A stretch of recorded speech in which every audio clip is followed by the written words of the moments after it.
اپنے اپنے مرحومین حاضرین محفل و بانیان محفل کی ارواح کے لیے الفاتحہ۔ بسم اللہ الرحمن الرحیم۔ الحمدللہ رب العالمین الرحمن الرحیم مالک یوم الدین ایاک نعبد و ایاک نستعین اہدنا الصراط المستقیم صراط الذین انعمت علیہم غیر المغضوب علیہم ولا الضالین۔ بر محمد وآل محمد صلوات۔ اللہم صلی علی محمد وآل محمد وعجل فرج۔ اعوذ باللہ من الشیطان الرجیم۔ بسم اللہ الرحمن الرحیم۔ الحمد للہ رب العالمین۔ الحمد للہ الذی دل علی ذاتہ بذاتہ وتنزہ عن مجانست مخلوقاتہ، ثم الصلاة والسلام علی من ارسلہ لتزکیۃ العباد وہدایتہم الی طریق السداد، محمد سید المرسلین وخاتم النبیین۔ صلوات پڑھ لیجیے۔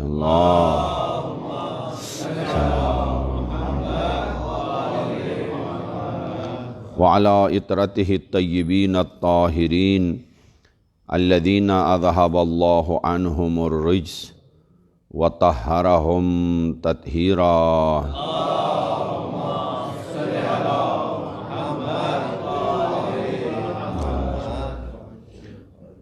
اما بعد فقد قال امامنا الامام النقی علیہ الصلاۃ والسلام: السلام علیکم یا ائمۃ الہدی والسادۃ الولا وزادۃ الحمات واولو الامر وبقیۃ اللہ وحجۃ اللہ علی الارض ورحمۃ اللہ وبرکاتہ۔ صلوات بر محمد وآل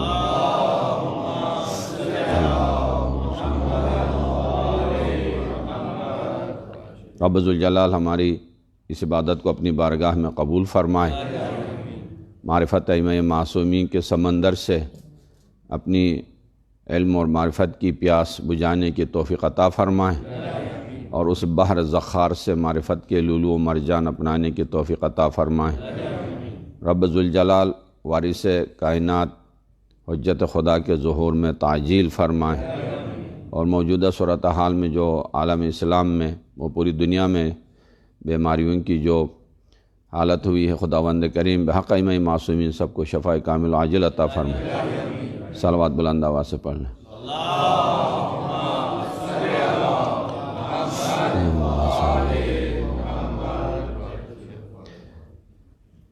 ذکر امام محمد تقی کا آپ گھبرائیے نہیں، اور میں نے ربط مطلب کے لیے امام علی النقی علیہ السلام کے اس زیارت جامعہ کا بیچ سے ایک پیراگراف آپ کی خدمت میں سرنامہ کلام قرار دیا ہے کہ پہلے بطور عموم امامت کے اوپر بولوں، اور اس کے بعد بطور تطبیق امام جواد علیہ السلام کے فضائل میں سے اور پیغام میں سے کچھ آپ کی خدمت میں عرض کروں۔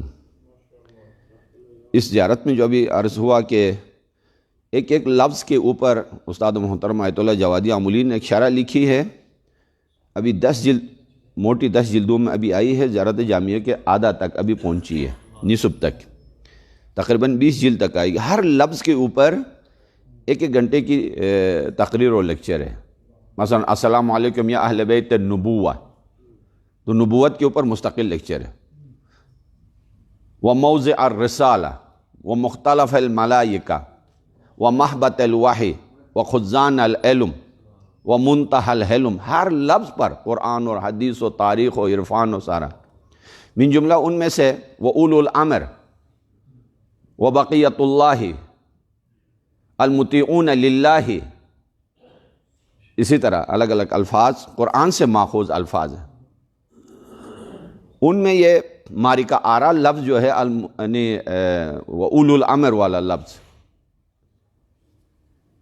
قرآن مجید کی بہت ساری آیات جو مارکہ آرا اختلافات جن کے اندر پایا جاتا ہے، رسکشی سمجھ لیجئے یا کشتی سمجھ لیجئے مفسرین عالم اسلام کے درمیان، ان میں سے ایک یہ آیت ہے۔ اطیعوا اللہ و اطیعوا الرسول و اولو الامر منکم، اللہ کی اطاعت اور رسول کی اطاعت کرو، اولو الامر کی۔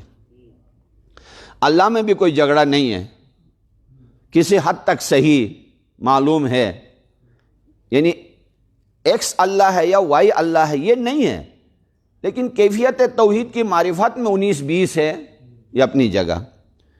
اطیعوا الرسول میں بھی کہ رسول کون ہے، اگرچہ ٹھیک ہے مقام رسالت سمجھ میں نہ آئے اپنی جگہ، لیکن مصداق رسول میں شک نہیں ہے، مسلمانوں میں معلوم ہے کہ یہ رسول ہے۔ تمام تر اختلافات اور جھگڑے اولو الامر کے اوپر ہیں۔ اولو الامر کی اطاعت کرو تو ایک بازار، ایک سنڈے بازار بن گیا یہ آیت، یہ تفسیر، یہ تذکرہ، کہ چونکہ اطیعوا آیا ہے، اولو الامر صاحبان حکومت، حکمران، مفہوم میں یعنی اس کے تفسیر میں اتنا لمبا مسلمانوں نے جھگڑا کیا کہ وہ مصداق ڈھونڈنے کی فرصت بھی نہیں ملی، اور مصداق اگر کسی نے ایڈجسٹ بھی کیا ہے تو وہ اس میں غلطی پہ گیا ہے۔ مصیبت یہ ہے کہ مفہوم کو دیکھے بغیر مصداق کے پیچھے ہم جاتے ہیں، یعنی عدالت کو سمجھے بغیر عادل کو ڈھونڈتے ہیں، تقوی سمجھے بغیر متقی کو ڈھونڈنا، امامت کے مفہوم کو سمجھے بغیر امام کون ہے یہ مشخص کرنا بہت مشکل ہوتا ہے۔ امامت کا مفہوم اگر سمجھ میں آ جائے تو امام کون ہے یہ مصداق ہے، یہ آسانی سے سمجھ میں آ جائے گا۔ نبوت کا مفہوم اگر سمجھ میں آ جائے تو مصداق نبی کون ہے یہ آسان ہے۔ تشیع کا مفہوم سمجھ میں نہ آنے کی وجہ سے شیعوں میں 19-20 میں نہیں، 0 اور 100 میں فرق ہے۔ اگر مقام تشیع اور مفہوم تشیع پھر مصداق آسانی سے، اسی طرح یہ اولو الامر بھی اسی طرح ہے۔ صاحبان حکومت جس میں آپ کے سامنے ہے دنیا کے فاسق ترین، فاجر ترین، ظالم ترین کو واجب الاطاعت سمجھتے ہیں۔ کہاں سے یہ دھوکہ انہیں ہو گیا؟ صاحبان حکومت، صاحبان امر، یہ آپ کے سامنے جو جتنے خبیث لوگ ہیں سارے ان کی اطاعت۔ آپ کے مکتب نے کہا نو سر، یہ ممکن نہیں ہے، یہ نہیں ہو سکتا ہے۔ کیوں؟ انہوں نے کہا نہیں، اطیعوا آیا ہے، بس اطاعت فعل امر ہے، وجوب پہ دلالت کرتا ہے، اور امر سے مراد صاحبان امر سے مراد صاحبان حکومت ہے، جو بھی ہو اوف نہیں کہنا ہے۔ روایات میں بہت سارے ان کے ہاں اوف نہیں کہنا، جو حکومت پہ آیا بس سر خم کرو۔ آپ نے کہا یہ ممکن نہیں ہے، مکتب اہل بیت میں، مکتب غدیر میں آنکھ بند کر کے ہر ظالم و فاسق کے یعنی کے لیے اطاعت کے لیے تیار ہونا یہ ممکن نہیں ہے۔ اسی لیے کہ قرآن مجید میں صرف اطیعوا نہیں ہے، جھگڑا ہو گیا نا۔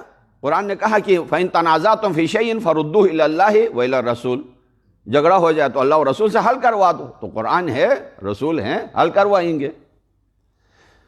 تو قرآن میں ہم نے جب دیکھا تو جتنا اطیعوا ہے اطاعت کرو، اتنا ہی لا تطیعوا بھی ہے کہ کس کس کی اطاعت نہیں کرو۔ یہی کمال قرآن کا ہے، اور قرآن سمجھنے والے کا بھی یہی کمال ہے کہ ایک آیت سے نتیجہ نہیں نکلتا ہے، کئی آیات ملا کے۔ قرآن نے کچھ افراد کے بارے میں کہا لا تطیع، اب ان مسلمانوں نے جب کہا کہ نہیں ہر کسی کی اطاعت کرو تو ظالم بھی، فاسق بھی، قاتل بھی، مجرم بھی، کافر بھی، حد سے بڑھنے والا بھی، حدود الہی توڑنے والا بھی، سارے اطیعوا میں ادھر آ گئے۔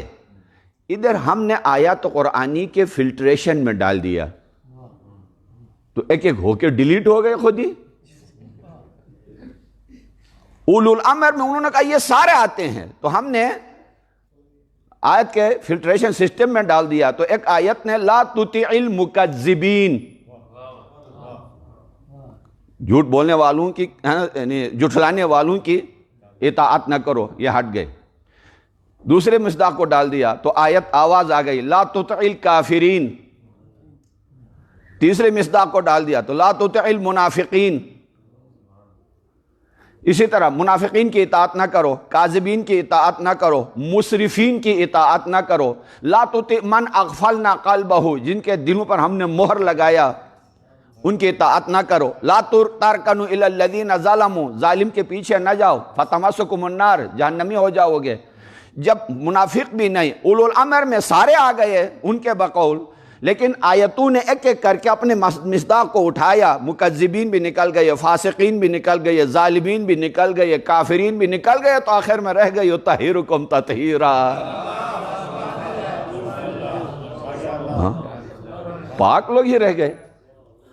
آخر یہ فاسقین جو لسٹ میں نے شمار کی ہے، گنی ہے، یہ کیوں نہیں ہونا چاہیے؟ دوسری لسٹ آ گئی قرآن کی، اس لیے کہ اولو الامر محبوب الہی ہونا چاہیے، مبغوض نہیں ہوتا ہے، ممکن نہیں ہے، اس لیے کہ نماز نے سکھایا ہے انعمت علیہم کی راہ پہ چلا، مغضوب و ضال پر نہیں۔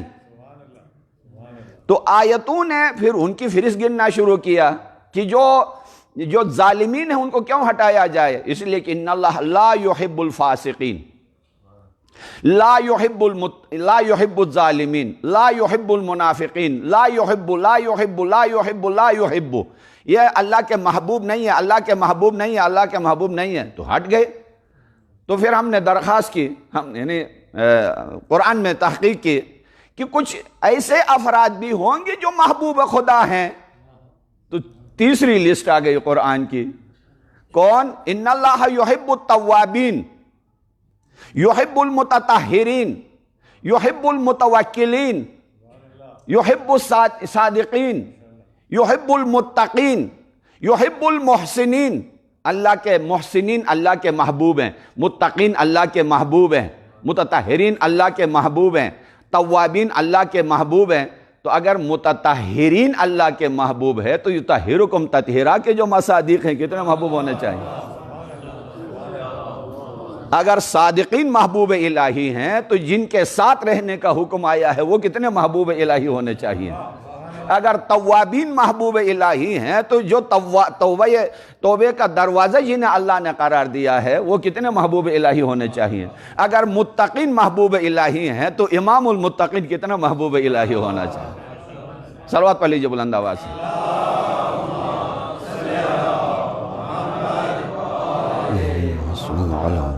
انہی اولو الامر میں سے جو زیارت کے اندر اور متعدد، یعنی ائمہ معصومین کا مکتب اہل بیت میں 100%، 100 سے بھی زیادہ اتفاق ہے کہ اولو الامر سے مراد ائمہ معصومین ہیں، اور ان کے علاوہ احادیث کی روشنی میں اور دیگر آیات کی روشنی میں ان کے۔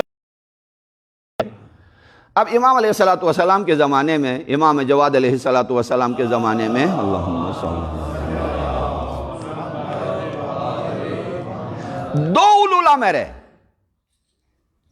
ایک تخت پہ ہے اور ایک فرش پر ہے۔ جو تخت پہ ہے وہ ایسا اولو الامر ہے کہ اگر انسان عقل سے کام لے تو زندگی بھر زندان میں ہونا چاہیے، اور جو غریب خانے میں ہے وہ ایسا اولو الامر ہے کہ اگر انسان کو عقل آئے تو تخت پہ نہیں سر کا تاج ہونا چاہیے۔ وہ اولو الامر جو لوگوں نے بنایا ہے وہ تخت پہ ہے، جسے اللہ نے بنایا ہے وہ فرش پر چٹائی پر ہے یا زندان میں ہے۔ کتنا بڑا فاصلہ دنیا میں آیا ہے۔ جسے اللہ نے توابین میں سے، متطہرین میں سے، صادقین میں سے، متقین میں سے قرار دیا ہے، یہ جنگ نہیں ہے تو کیا ہے قرآن کے ساتھ؟ یہ جنگ نہیں ہے تو کیا ہے؟ یہ حرب نہیں ہے تو کیا ہے قرآن کے ساتھ، اسلام کے ساتھ، حقیقت کے ساتھ، فطرت کے ساتھ، توحید کے ساتھ؟ ائمہ معصومین کو اس ماحول میں کہ پوری دنیا ایک طرف ہو، اپنے بھی پریشان حال ہیں، اپنے بھی یونس بن عبد الرحمن شاگرد امام، کئی سال شاگرد رہے ہیں، جب انہیں خبر مل گئی کہ بغداد میں تھے یہ لوگ کافی شاگرد امام کے، جب امام رضا علیہ السلام ایران میں شہید ہو گئے، امام جواد علیہ السلام مدینے میں ہے، اور یونس بن عبد الرحمن یا ایک اور صحابی کے گھر یہ سارے جمع ہو گئے کہ ابھی بعد والے امام سے کیسے ملے؟ تو یونس بن عبد الرحمن شاگرد ہے، دیکھیے عجیب ہے، بعض اوقات کہا کہ اس امام کے بالغ ہونے تک اب کس کے پیچھے جائیں؟ تو دوسرا کھڑا ہو گیا، ادھر گردن پکڑ کے کیا باتیں کرتے ہو تم؟ اگر اللہ کی طرف سے ہے تو ادھر بالغ و نابالغ نہیں چلتا ہے، ہاں یہ بصیرت ہے۔ اللہ کی طرف سے ہے تو ادھر بالغ و نابالغ نہیں چلتا ہے، بالغ ہی پیدا ہوتا ہے۔ یا یحییٰ خذ الکتاب بقوۃ وآتیناہ الحکم صبیا، بالغ اور نابالغ ادھر چلتا ہے ان کے ہاں، ہمارے ہاں معیار الہی جو اللہ معین کرے۔ ادھر کسی صحابی کو، بزرگ کو علم تھما کے پیغمبر اسلام نے میدان جنگ کی طرف روانہ کیا، چند قدم آگے گئے، دوبارہ بلا لیا، ایک 18 سالہ جوان کے ہاتھ میں دے دیا۔ وہ جو بزرگ و جوان ہے وہ آپ کے ذہن میں جو مچل رہا ہے وہ نہیں، یہ اور ہے۔ عالم لے کے اسے واپس لے کے جوان کے ہاتھ میں دے دیا۔ یقیناً پیغمبر اسلام عالم دے اور واپس لے، تشویشناک بات ہے اس آدمی کے لیے۔ یا رسول اللہ مجھ سے کوئی غلطی خامی؟ کہا نہیں، ٹھیک ہو۔ پھر یہ علم کہا کہ علم اس کو اس لیے دے رہا ہوں کہ اس کے سینے میں علم قرآن کا ذخیرہ تجھ سے زیادہ ہے۔ سلام یا رسول اللہ، ایک معیار دیا قیامت تک کے نو انسانی کو کہ جس کا سینہ قرآن کے ذخیرے سے خالی ہو ایک دن کا علمدار نہیں بن سکتا ہے، تو ملت کا سردار کیسے بن سکتا ہے؟ یہاں یہ معیار دیا، فرمایا لیس الاکبر هو الافضل۔ ہاں یہ معیار پیغمبر اسلام، لیس الاکبر هو الافضل بل الافضل هو الاکبر۔ ایسا نہیں ہے کہ جو ایج میں بڑا ہو وہ سٹیج میں بڑا ہوتا ہے، نہیں، جو بڑا ہوتا ہے، جو افضل ہوتا ہے سب سے، وہ بڑا ہوتا ہے۔ کتنی پیاری بات ہے۔ جو عمر میں بڑا ہو وہ افضل نہیں ہوتا، جو سب سے افضل ہوتا ہے وہ سب سے بڑا ہوتا ہے۔ من جملہ انہی میں سے امام ہے جواد علیہ السلام ہے، جو ائمہ معصومین میں امام زمان علیہ السلام کے علاوہ، یعنی وہ آخری امام 5 سالہ عمر میں منصب امامت پہ حکم الہی سے فائز ہوئے، اور امام جواد علیہ السلام 7 سال کی عمر میں، 7 سال کی عمر میں ہمارے بچے ابھی اسکول جانا شروع کرتے ہیں، ابھی رشتوں کے تعلقات، یہ ماما ہے یا خالہ والے ہیں یا ماموں والے ہیں یا چچا والے ہیں، ابھی انہیں سمجھ میں آنا شروع ہو جاتا ہے۔ یہ کاپی ہے، یہ قلم ہے، اسکول جانا ہے، 10 بج گیا 11، ان کو کھیل کود، کھلونے، کھانے پینے، یہ چیزیں۔ عجیب نہیں ہے علی ابن جعفر امام جواد کے چچا نہیں، امام رضا علیہ السلام کے چچا، کتنا بڑا فاصلہ ہے۔ جب بابا کے چاچا ہیں تو تقریباً کوئی 80 سال، 70 سال، 90 سال کے ہوں گے۔ مسجد النبی میں 7 سال کا وہ شہزادہ جب داخل ہوتے ہیں، علی ابن جعفر محراب کے قریب سے کھڑے ہو کے سینے پہ ہاتھ رکھ کے خم ہو کے جا کے ہاتھ چومتے ہیں۔ لوگ صلوات پڑھ لیجیے بلند آواز سے۔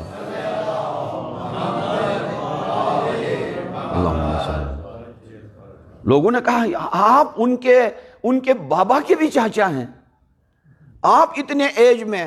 علی بن جعفر یعنی ہمارے جتنے بھی ائمہ معصومین کے احادیث ہیں، یعنی ان کے وفات تک کے، اور خاص کر امام رضا علیہ السلام اور امام موسیٰ بن جعفر علیہ السلام، اسی طرح امام جواد، ان تمام اماموں کے زمانے میں بہت ساری روایات، قم میں ان کی زیارت ہے، اور گلزار شہداء کے ساتھ اگر آپ کو نصیب و خدا نصیب فرمائے، بہت معرخ، محدث، فقیہ، مفسر، اس کے باوجود کھڑے ہو کے امام جواد علیہ السلام جو 7 سال کے 8 سال کے ہیں سینے سے لگاتے ہیں، پیشانی چومتے ہیں۔ لوگوں نے کہا اب کیا کر رہے ہیں یہ؟ کہا میں کچھ نہیں کر رہا ہوں، جو کچھ تم میرے بارے میں کہتے ہو وہ صحیح ہے، یہ میں فقیہ بھی ہوں، سید زادہ بھی ہوں، امام زادہ بھی ہوں، سب کچھ بھی ہوں، ایج میں بڑا بھی ہوں، اس کے باوجود کچھ تو ہے، اللہ نے مجھے نہیں اس کو امام بنایا ہے۔ یہ بصیرت ہے۔ ورنہ انہی کے خاندان کی، امامت کے خاندان کے بہت سارے ایسے تھے جو مسند امامت پہ بیٹھ کے فتویٰ دینا شروع کرتے تھے۔ تو امام جواد علیہ السلام نے انہی بزرگوں میں سے ایک سے کہا کہ یعنی آپ کیا کرنا چاہتے ہیں؟ جو علم اللہ نے آپ کو نہیں دیا ہے وہ تو فتویٰ کہاں سے دو گے؟ آپ مجھ سے پوچھیں۔ ایک ہلچل سمجھ گیا، اور جو بھی فتاویٰ لوگ پوچھنا چاہتے تھے، خود یعنی حکومت وقت کا نظام جو ہے درہم برہم ہو گیا ہے کہ اب کیا جائے۔ امام علیہ السلام کی شہادت کے بعد، امام رضا علیہ السلام کی شہادت کے بعد، مامون و معتصم و سارے سب کی توجہات اس یعنی نو عمر شہزادے کی طرف ہے۔ حیرت زدہ ہیں اس کی فہم، تقوی، زہد، حاضر جوابی، علم غیب کی باتیں، وہ منظر آخر علمی حالات میں امام علیہ السلام کا جو فرمانا کہ اسلام میں اس سے بڑھ کر کوئی بابرکت ہستی پیدا نہیں ہوئی ہے.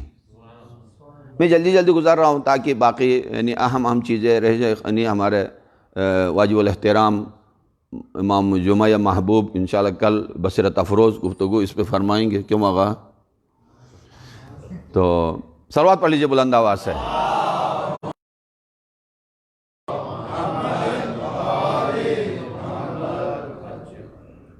یحییٰ ابن اقسم کے ساتھ مناظرہ آپ سب کو یاد ہے.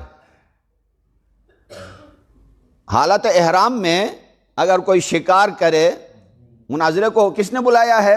مامون نے. حالت احرام میں شکار کرے تو اس کا کفارہ کیا ہے؟ وہ ہم ہے کہ وہ کفارہ احرام میں جاتے ہیں اور کفارہ لے کے واپس آ جاتے ہیں، اور حاجی صاحب سے کہو یار آپ کی قرات صحیح نہیں ہے، وہ خدا معاف کرے گا. اور وہی رحمان الرحیم اللہ نے واجب قرار دیا ہے. ہمارے سامنے ایسے ہوتے ہیں، واش روم سے ننگے پاؤں آئیں گے، احرام پہن لیا، سیدھا یا علی مدد حرم. یہ کیا کر رہے ہو؟ اللہ معاف کرے گا. ادھر ایک دن ورکشاپ کراتے ہیں، نہیں، سال بھر حج کا ورکشاپ کرانا چاہیے، جس حج کے احکام 40 سال تک امام صادق فرماتے رہے. کم از کم 1 سال ورکشاپ ہونا ہے تاکہ کفارہ لے کے واپس نہ آ جائے ادھر سے.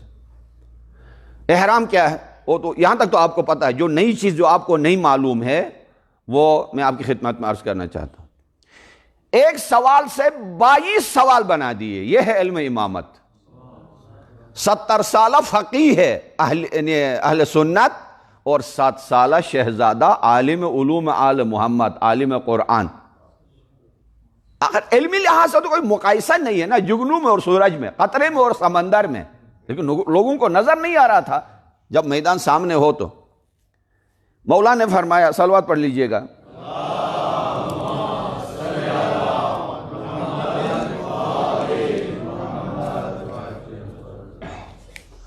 زیادہ وقت نہ لوں اور جلدی جلدی اس لیے بول رہا ہوں کہ کم وقت میں زیادہ باتیں ہو جائے. فرمایا کہ آپ بتائیں کہ یہ جو شکار ہوا ہے 22 شقیں دیکھیں. شکار حرم کے اندر کیا ہے یا حرم سے باہر؟ حرم میں شکار ہے نا. اگر حرم میں جس کا شکار کیا ہے وہ پرندے کا بچہ تھا یا خود پرندہ تھا مثلا، اگر یہی شکار داخل حرم میں کیا ہے، اگر حیوان ہے، حیوان وحشی ہو تو اس کا کیا کفارہ ہے؟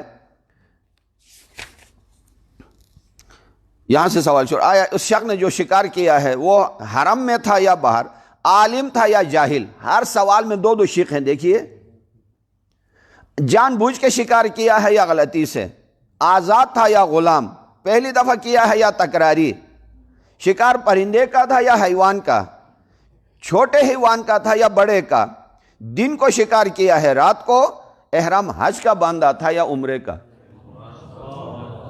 جواب تو دے ہی نہیں سکتا تھا. فقیہ عالی قدر جو ادھر بیٹھا تھا، سوال سن کے زمین ہل گئی نیچے سے. وہ شاید اللہ سے مانگ رہا ہو کہ زمین ہے نا شق ہو جائے، یعنی نیچے تشریف لے جاؤں تاکہ زیادہ مزید شرمندگی سے. بعد میں کہا ہے اس نے، ابھی آتا ہے وہ سوال جو امام نے سوال کیے ان سے. مجمع پر سختہ چھا گیا، اور کہنے والے کو بھی دیکھ رہے تھے نا، ان کے پہلے ان کے گمان میں بھی نہیں تھا کس طرح ہم یعنی مر جائیں گے. 7 سال کا بچہ ہے، ایک سوال سے ان کو انشاءاللہ شکست دیں گے تو ہم جیت جائیں گے. نہ بابا، اللہ کی طرف سے دیا ہوا خزانہ ہے. مامون ہاتھ جوڑ کے کہنے لگا، فرزند رسول آپ کے سوا کوئی جواب نہیں دے سکتا ہے، آپ فرمائیں. اب علم الہی کا خزانہ کھل گیا. وارث قرآن یہی ہوتا ہے نا. قرآن کا یہ ایک قانون ہے، جب محرم سامنے آتا ہے تو سینہ کھول دیتا ہے، جب نامحرم سامنے آتا ہے تو پاسورڈ لگا دیتا ہے. ہاں، یہ قانون ہے قرآن کا. اہل بیت اور یعنی قرآن کو پیغمبر اسلام جو ساتھ چھوڑ کے گئے ہیں، یہی وجہ. فرمایا اگر شکار خارج از حرم ہے اور شکار بڑا بھی ہے تو کفارہ 1 گوسفند دے، 1 بھیڑ. اگر حرم میں شکار کیا ہے تو 2 بکرے یا 2 بھیڑ دے. اگر پرندے کا بچہ ہے اور خارج از حرم شکار کیا ہے تو کفارے میں بچے یا گوسفند دے، فطیم دے. فطیم جو ابھی دودھ چھڑایا ہو. اگر یہی شکار داخل حرم میں کیا ہے تو بچے گوسفند بھی دے، اس کی قیمت بھی دے دے۔ اگر حیوان وحشی میں سے کسی کا شکار کیا ہے تو کفارے میں ایک گائے دے دے۔ اگر شتر مرغ کا شکار کیا ہے تو کفارے میں ایک اونٹ دے دے۔ اگر ہرن کا شکار کیا ہے تو کفارے میں ایک گوسفند دے دے۔ اگر ان میں سے کسی کو حرم کے اندر مارا ہے تو دگنا کفارہ ادا کرے۔ اگر احرام حج میں ہے تو اور شکار کیا ہے تو کفارہ منی میں ذبح کرے۔ اگر احرام عمرے میں ہے تو کفارہ مکے میں ادا کرے۔ عالم ہو یا جاہل حکم ایک ہے، اگر عمدن جان بوجھ کے کیا ہے تو کفارہ بھی ہے، گناہ بھی ہے۔ اگر خطا سے کیا ہے تو کفارہ ہے، گناہ نہیں ہے۔ اگر شخص آزاد ہے تو کفارہ وہ خود ادا کرے گا۔ اگر یہ شکار کرنے والا، کفارہ لانے والا اگر غلام ہے تو کفارہ اس کے مولا پہ واجب ہے۔ جس کا شکار کیا ہے اگر وہ چھوٹا ہو تو واجب نہیں ہے، شکاری اگر بڑا ہو تو کفارہ واجب ہے، یا شکار کرنے والا شاید ہو۔ اگر شکاری نادم ہو تو عذاب آخرت نہیں ہے، اگر بعد میں دوبارہ نیت کیا ہے تو کفارہ بھی ہے، عذاب آخرت بھی ہے۔ صلوات پڑھ لیجئے بلند آواز سے۔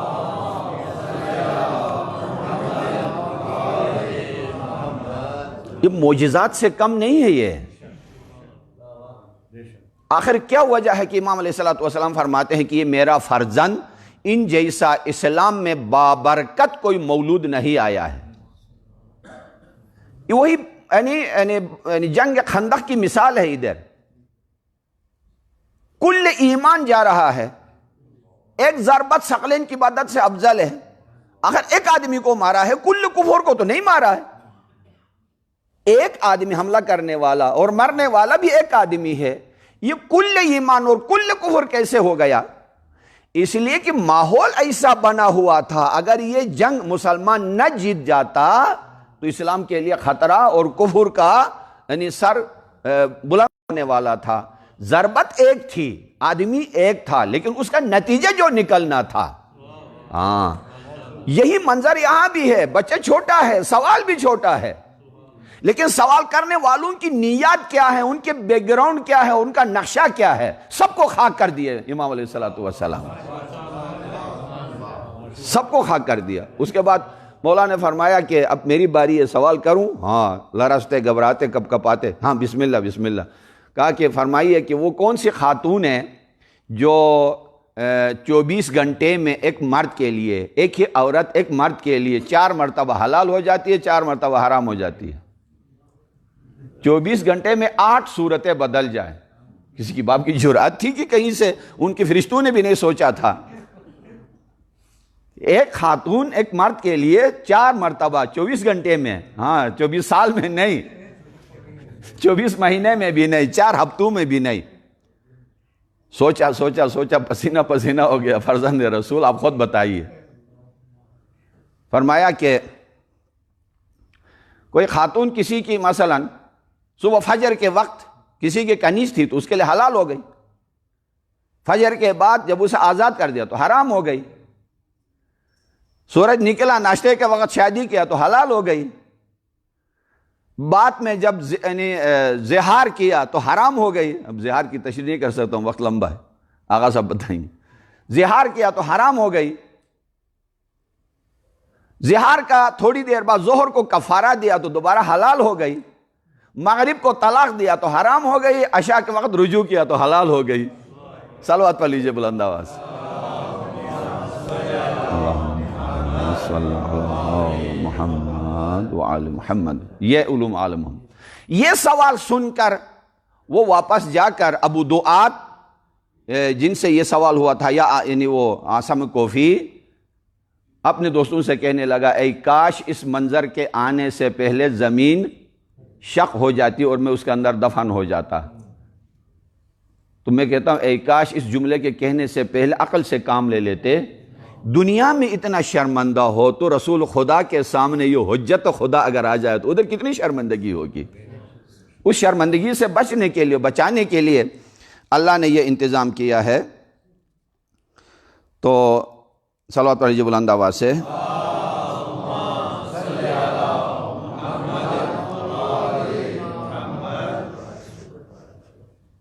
امام علیہ الصلوۃ والسلام ہمیشہ گہوارے کے اوپر بیٹھ کے امام کے ساتھ نجوا میں گفتگو میں مصروف ہوتے تھے.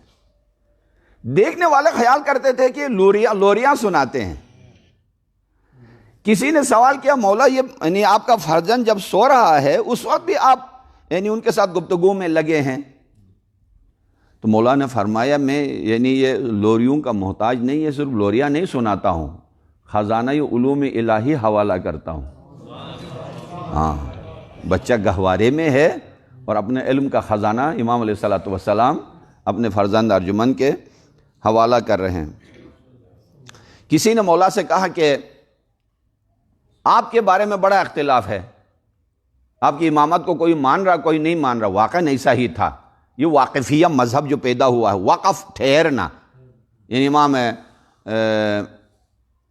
بعض اوقات یعنی امام موسیٰ کاظم علیہ الصلوۃ والسلام پر جو ٹھہر گئے، امام رضا کو نہیں مانا، امام رضا کو کچھ نے مانا، اس کے بعد پھر کچھ لوگوں نے امام جواد علیہ الصلوۃ والسلام کو. عجیب منظر تھا ادھر. یعنی جن کے دل کو اللہ نے زہد و ایمان و تقوی کے دولت سے بھر دیا ہو، وہ اس راستے پر ثابت قدم رہ سکتا ہے. مقام تشیع یہ اتوار بازار نہیں ہے جس کا جی چاہے داخل ہو جائے. اہل تقوی اس میں داخل ہو سکتے ہیں، ایمان میں اور امتحانات میں آزمائشوں میں پاک ہوئے، مصیبتوں میں لٹکھڑانے والے نہیں. ورنہ میسا میں تمار اگر وہ منزل ایمان کی اگر نہ ہوتی، ہاں مشکل تھا اس منزل تک. ابو ذر غفاری کو لیجئے، سلمان کو لیجئے، میسا میں تمار کو لیجئے، عمار یاسر کو لیجئے، کیا کیا مصیبتیں انہیں نے برداشت کی ہے، لیکن ثابت قدم رہے ایمان کی وجہ سے. امام علیہ الصلوۃ والسلام کے ساتھ بھی یہی منظر پیش آیا.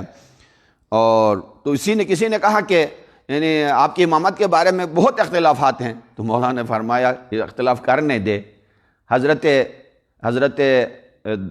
داؤد علیہ الصلوۃ والسلام نے بھی حضرت سلیمان کو اپنا جانشین بنایا اور اعلان کیا لوگوں میں یہ میرا جانشین ہے. اکثریت نے انکار کیا، ہم اس کو نہیں مان رہے. کوئی نشانی بتائے کہ آپ کے ساتھ بات میں جانشین ہے آپ کا. تو کہا نشانی حاضر ہے، یہ جتنے بھی آپ کے ہاتھ میں لاٹھی ہے، عصا ہیں، یہ سارے جمع کریں. اور حضرت داؤد کے ہاتھ میں بھی جو تھا اس کو بھی، حضرت داؤد کے ہاتھ میں، حضرت سلیمان کے ہاتھ میں داؤد کے نے وصیت کی تھی.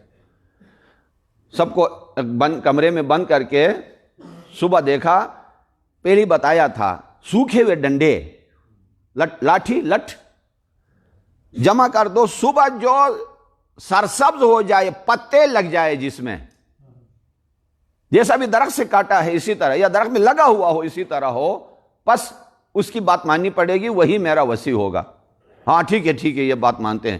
ان میں جتنے ان کے نبی کے صحابی تھے، وزیر تھے، مشیر تھے، سارے سب نے اپنے ڈنڈے جمع کیے. اور حضرت کے بھی صبح دیکھا تو صرف ایک ہی ڈنڈا سرسبز ہو گیا تھا، وہ حضرت سلیمان علیہ الصلوۃ والسلام کا. یہ کون سنا رہے ہیں؟ امام جواد علیہ الصلوۃ والسلام.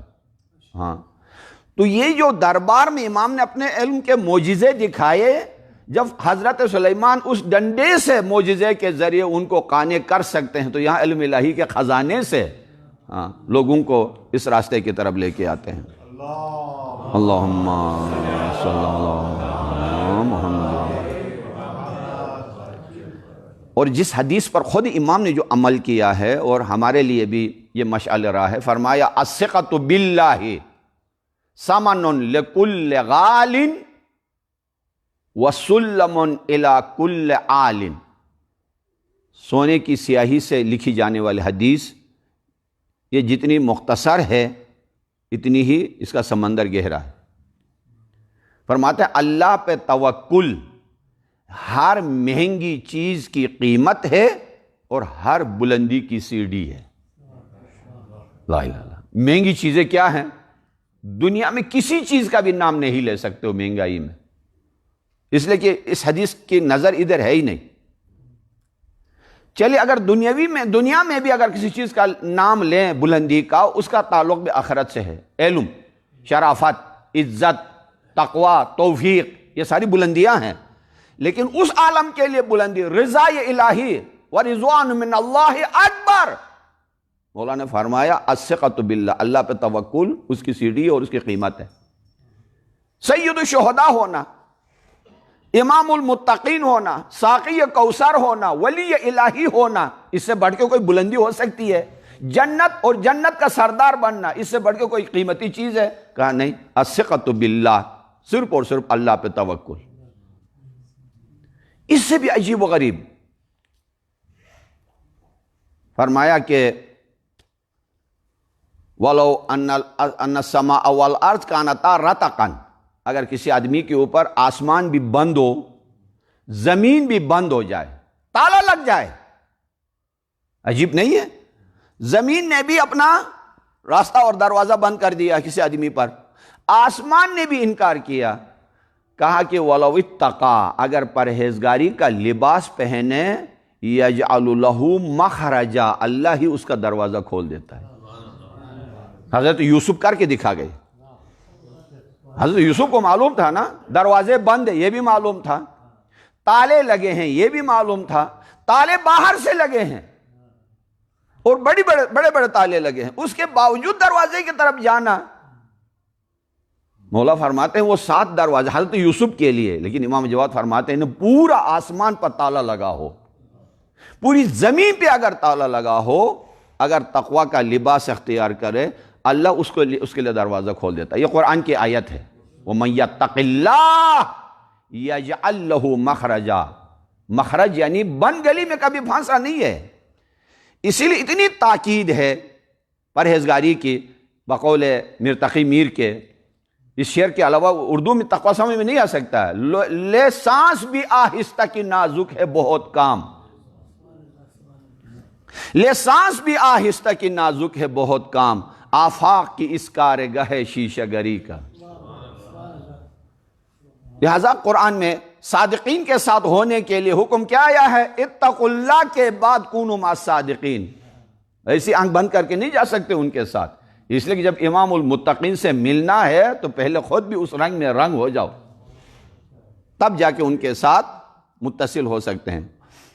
یہ دروازے، خود امام کے ساتھ یہ مسئلہ پیش آیا، یہ امام کے ساتھ پوری، یعنی کتنی رکاوٹیں تھیں، کتنی دشمنیاں تھیں، عمر کا مسئلہ، امامت کا مسئلہ، کیا سے کیا ہزاروں مسائل کھڑے کیے لوگوں نے، لیکن ایسا ثابت قدم رہا، یعنی آج بھی امام علیہ السلام اور دلوں پر حکومت ہے انسانیت کی، 7 سال کے ہونے کے باوجود بھی 25 سال کے عمر میں جو سب سے جوان ترین امام ہے جو شہید ہوئے ہیں 25 سال کی عمر میں، 18 سال امامت کا زمانہ امام علیہ السلام کا گزرا ہے۔ خزانہ علم الہی، آج ایک کتاب میں دیکھ رہا تھا، تقریباً کوئی 72 احادیث کو جمع کیا ہے، اس میں بھی کافی ہیں، بحال الانوار تو یہ ان چیزوں میں بھری پڑی ہے، اس کے لیے مفصل، یعنی ان 72 احادیث کو اوپر لیکچر کے لیے آغا صاحب جیسے اگر گفتگو کریں 72 دن چاہیے۔ خزانہ ہے، نہج البلاغہ خطبہ نمبر 30 میں مولا نے فرمایا 237 میں، ہم عیش العلم و موت الجہل، آل محمد علم کی زندگی ہے، عالم ہے نہیں ہے، علم کی زندگی ہے، اور موت الجہل، جہالت کی موت ہے، جہاں یہ ہوتے ہیں وہاں علم زندہ ہوتا ہے، اور جہاں یہ نہیں ہوتے ہیں وہاں جہالت زندہ ہوتی ہے۔ تو ہمیں فخر ہونا چاہیے آج کے دور میں کہ اس دروازے سے ہم منسلک ہیں، کہ جہاں کسی چیز کی کمی نہیں ہے۔ یہ آج پوری دنیا میں تشیع کی جو حکومت ہونے جا رہی ہے، ہر طرف یمن سے لے کے مصر سے لے کے سوڈان سے لے کر لوگ جتنی پابندیوں کے باوجود بھی آل محمد علیہ السلام کی طرف۔ مصر کے کسی وہابی نے اس دن مجھے کلپ بھیجا کہ حضرت امام علی نے دفاع کیوں نہیں کیا حق زہرا سے؟ میں نے کہا یار دفاع اس وقت ضرورت پڑتی ہے جب ہجوم ہوا ہو، تو پہلے ہجوم کا کیوں نہیں بولتے ہو؟ دفاع کی ضرورت وہاں ہوتی ہے جب حملہ ہوا ہو، تو پہلے حملے کی بات کرو، بعد میں دفاع کریں گے۔ حملہ ہوا ہے جب ہی تو دفاع کی بات کر رہے ہو۔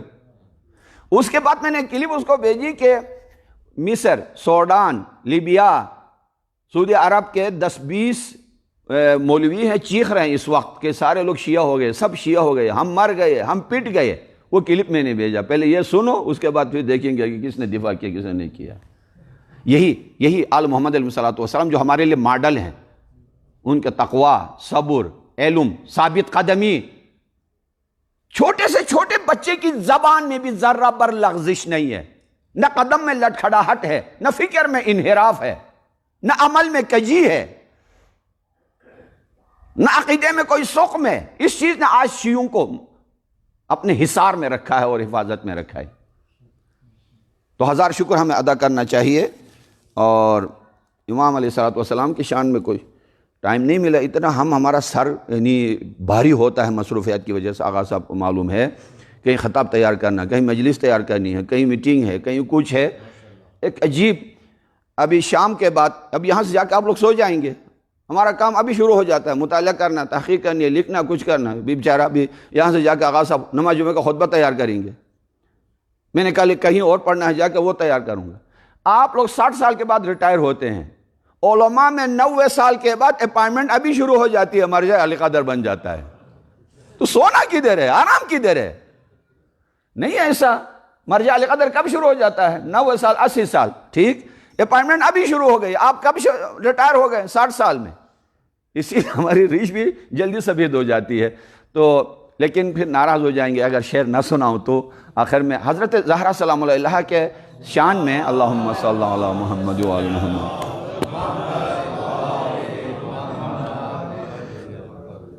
تسبیح فاطمہ زہرا پر ایک نیا نذرانِ عقیدت پیش کیا ہے. اگر آپ کی اجازت ہو تو عرض کیے دیتا ہوں کہ تسبیح فاطمہ کی شرافت تو دیکھیے. 14 بند ہیں اور الحمدللہ بعد میں پرنٹ کر کے پھر بھی آپ خدمت میں آئی، لیکن مختصر سنا رہا ہوں کہ تسبیح فاطمہ کی شرافت تو دیکھیے، اوج کمال پیکر عصمت تو دیکھیے، اس طاہرہ کا طرز عبادت تو دیکھیے، شوق دعا و عشق عبادت تو دیکھیے، پڑھتا رہے گا جو اسے روئے زمین پر، حلقہ بنے گا نور کا عرش برین پر. عرش اولا سے نور کی سوغات آئی ہے، عرش اولا سے نور کی سوغات آئی ہے، فضل خدا سے طور سے تورات آئی ہے، فضل خدا سے طور سے تورات آئی ہے، بنت نبی کو تحفہ جنات آئی ہے، ہر بات سے بالا ہے وہی بات آئی ہے، ہر بات سے بالا ہے وہی بات آئی ہے. اسماء ذوالجلال کی تنویر ہے اس میں، تسبیح و حمد و نعرہ تکبیر ہے اس میں. اسماء ذوالجلال کی تنویر ہے اس میں، تسبیح و حمد و نعرہ تکبیر ہے اس میں. معراج بندگی کا سفینہ نماز ہے، معراج بندگی کا سفینہ نماز ہے. اس بندگی کو آل محمد پہ ناز ہے، اس بندگی کو آل محمد پہ ناز ہے. تخلیق انس و جن کا یہی رمز و راز ہے، دل دادگان حق کے لیے سوز و ساز ہے، دل دادگان حق کے لیے سوز و ساز ہے. تسبیح کی ہر نماز میں عادت بنائیے، تسبیح کی ہر نماز میں عادت بنائیے، ان عادتوں سے خلد کی زینت بنائیے. تسبیح کی ہر نماز میں عادت بنائیے، ان عادتوں سے خلد کی زینت بنائیے. رہتوشے کمال ہے تسبیح فاطمہ، رہتوشے کمال ہے تسبیح فاطمہ. ایک بحر بے مثال ہے تسبیح فاطمہ، ایک ذکر لا زوال ہے تسبیح فاطمہ. آئینہ جمال ہے تسبیح فاطمہ، ورد زباں ہے جس کی وہی خوش کلام ہے. یہ ذکر ہر نبیو ہر ولیو، یہ ذکر ہر نبیو ولیو امام ہے. عرض کیا ہے کہ اس ورد سے ملتی ہے ہر ایک روح کو تسکین. ذکر الہی ہے، تسکین کا سبب ہے. اس ذکر سے ملتی ہے ہر ایک روح کو تسکین. عقبا کی بھی ہو جاتی ہے آرائش و تزئین، عقبا کی بھی ہو جاتی ہے آرائش و تزئین. ہو ذوق تو تسبیح میں ہے کوثر شیرین، ہو ذوق تو تسبیح میں ہے کوثر شیرین. بن جاتی ہے جنت میں یہی زیور زرین، بن جاتی ہے جنت میں یہی زیور زرین. مومن کے لیے مظہر ایمان یہی ہے. آپ کی ذوق کا پیارا شعر پیش کرنے جا رہا ہوں۔ مومن کے لیے مظہر ایمان یہی ہے، مومن کے لیے مظہر ایمان یہی ہے، گر ذوق تلاوت ہو تو قرآن یہی ہے، گر ذوق تلاوت ہو تو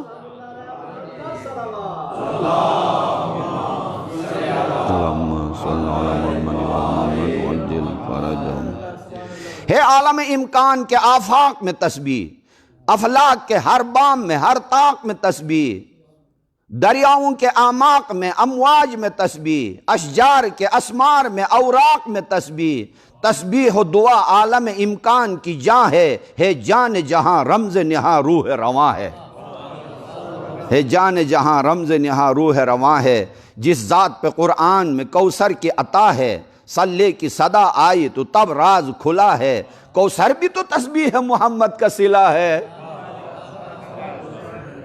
کوثر بھی تو تسبیح محمد کا صلہ ہے، یہ فیض عطا لطف الہی سے ملا ہے، یہ آل محمد کے بزرگوں نے پڑھی ہے، یہ فرش پہ یہ عرش معلیٰ پہ فرشتوں نے پڑھی ہے، ماں باپ کے آغوش میں بچوں نے پڑھی ہے، ماں باپ کے آغوش میں بچوں نے پڑھی ہے، یہ گلشن اسلام کے غنچوں نے پڑھی ہے، یہ گلشن اسلام میں الفت کی کلی ہے، یہ حمد الہی ہے یہی نام جلی ہے، یہ حمد الہی ہے یہی نام جلی ہے، کیا کیا آخری بند سنا رہا ہوں کہ باقی چھوڑ رہا ہوں، کیا کیا تیرے الطاف ہیں اے خالق اکبر، کیا کیا تیرے الطاف ہیں اے خالق اکبر، تسبیح کی خوشبو سے کیا ہم کو معطر، کیا کیا تیرے الطاف ہیں اے خالق اکبر، تسبیح کی خوشبو سے کیا ہم کو معطر، ہر دانہ یہ تسبیح ہے یہاں ماہ منور، ہر دانہ یہ تسبیح ہے یہاں ماہ منور، اس ذکر میں بخشا ہے ہمیں لذت کوثر، اس ذکر میں بخشا ہے ہمیں لذت کوثر، احسان ہے یہ لخت دل صلی علی کا، سجدہ کرو مرزا ابھی تم شکر خدا کا، احسان ہے یہ لخت دل صلی علی کا، سجدہ کرو مرزا ابھی تم شکر خدا کا، صلوات بر محمد و آل محمد۔ آقا دعا کریں۔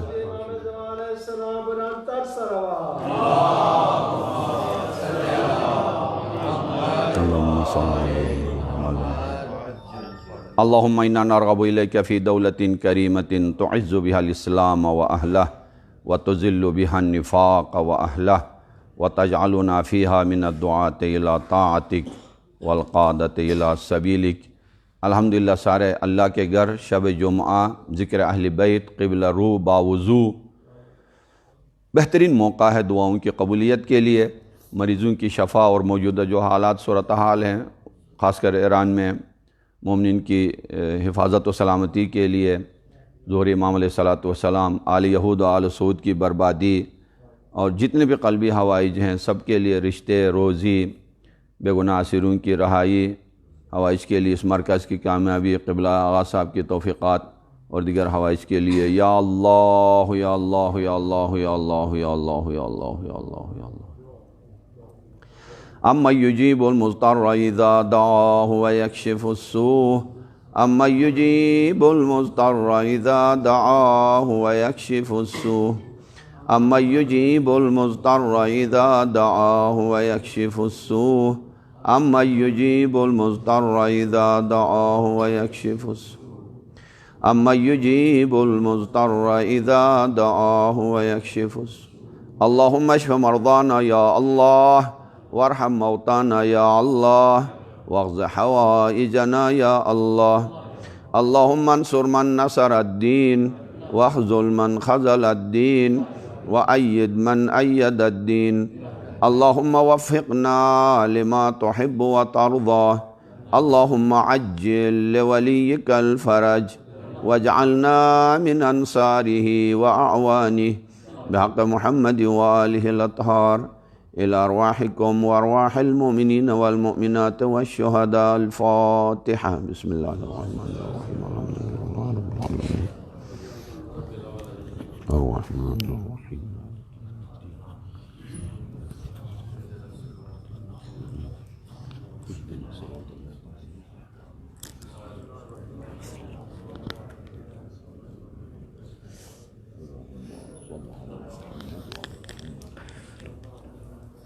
متوجہ زیارت. السلام علیکہ یا نبی اللہ، السلام علیکہ یا رسول اللہ، السلام علیکہ یا باعث الہدا، السلام علیکم ورحمۃ اللہ وبرکاتہ. السلام علیکہ یا ابا عبداللہ الحسین، السلام علیکہ یا ابن رسول اللہ، السلام علیکہ یا ابن امیر المومنین و ابن سید الوسین، السلام علیکہ یا ابن فاطمۃ الزہراء سیدۃ نساء العالمین ورحمۃ اللہ وبرکاتہ. السلام علیکہ یا مولا یا غریب الغرباء، السلام علیکہ یا معین الضعفاء والفقراء، السلام علیکہ یا مغیث الشیعۃ والزوار فی یوم الجزاء، السلام علیکہ یا انیس النفوس، السلام علیکہ ایہا المصفون بارض طوس، السلام علیکم ورحمۃ اللہ وبرکاتہ. السلام علیکہ یا مولا یا صاحب العصر والزمان، الامان الامان الامان من فتنۃ الزمان. السلام علیکہ یا شریک القرآن، السلام علیکہ یا مظہر الایمان، السلام علیکہ یا قامی الکفر والطغیان، السلام علیکہ یا دافع الظلم والعدوان. اجل اللہ تعالی فرجک وسهل اللہ تعالی مخرجک وظہورک ورحمۃ اللہ وبرکاتہ. اللہم